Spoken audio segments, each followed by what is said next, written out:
JUI की 100% इत्तेफाक जहाँ तक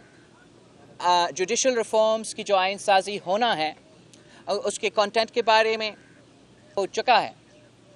मैं आज जो मौलाना फजल रहमान साहब के पास मौजूद हूँ, मैंने मौलाना साहब से ये तजवीज़ की कि जबकि हुकूमत जल्द सेशन बुला रहे हैं, मेरा ख्वाहिश ये है कि मौलाना फजल रहमान साहब JUI ख़ुद जो हमारा आपस का तय शुदा अग्रीड कंसेंसस जुडिशल रिफॉर्म्स की लेजिस्लेशन है कि मौलाना साहब ख़ुद वो बाकायदा पार्लियामान में पेश करें। इसलिए जितने ये ड्राफ्ट पाकिस्तान पीपल्स पार्टी का है उतना वो मौलाना फजल रहमान साहब का है। जहाँ हम शुरू हुए वो तो आपको मालूम है कि आईनी अदालत बनाने थे। अब हम इत्तेफाक इस बात पे किए कि हमने आईनी बेंचेस बनाने हैं। जो हमने 19वीं तरमीम को ख़त्म करना था वो 19वीं तरमीम को ख़त्म करके आप इंशाल्लाह इनसे बात करेंगे, इनका भी इनपुट लेंगे। और मैं उम्मीद करता हूँ कि मौलाना फजल रहमान साहब PTI को भी इस बात पे कायल कर सकता है कि जो हुकूमत के ड्राफ्ट है तो चले हुकूमत के ड्राफ्ट को तो वोट ना दो, मगर मौलाना फजल रहमान साहब के ड्राफ्ट जिसमें आपका एक एतराज़ भी मौजूद नहीं है, आपकी तमाम शिकायतें मौजूद नहीं हैं, तो आप अब साबित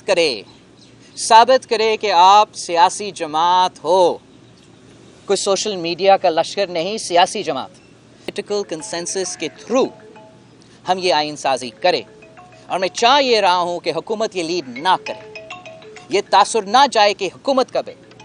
का बिल अपनी जगह, मौलाना फजल रहमान साहब हमारा बिल लेकर आए, पार्लियामान जमहूरियत और हमारा आइन को बचाए, तो फिर यह हमारी सियासी फतह होगा, ये सियासी कामयाबी होगा। इस पॉलिटिकल स्पेस में अगर मैं पॉलिटिकल कंसेंसस के साथ आइन साजी करता हूँ तो वो असल जमहूरी क़ुव्वतों का कामयाबी है। मेरा उम्मीद ये है कि इंशाअल्लाह ताला इस दफ़ा तरीक़े इंसाफ ज़ात की सियासत नहीं, मुस्बत सियासत करे। और अगर इस लिहाज से देखा जाए तो ये अमेंडमेंट अगर हम सब के वोटों और हम सब के एतमाद से पास होता है आज, तो ये वैसे अमेंडमेंट होगा जैसे 18वीं तरमीम, जैसे 1973। अगर ये अमेंडमेंट अब थोड़ा ही टाइम रहता है, उम्मीद है कि PTI का वफद यहाँ आएगा और वो मौलाना फजल रहमान साहब की एक्सपीरियंस से सीखेंगे, मौलाना फजल रहमान साहब की सियासत से सीखेंगे और आखिरकार एक सियासी जमात बन के उनका अपना कामयाबी का जश्न मनाएंगे। अगर खुदा ना खास्ता ये कोई अलग रास्ता लेता है तो जब PTI उस आइन साजी के बाद अपना रोना धोना शुरू कर देते हैं, तो मैं अभी से मीडिया को और आप सबको बता रहा हूँ,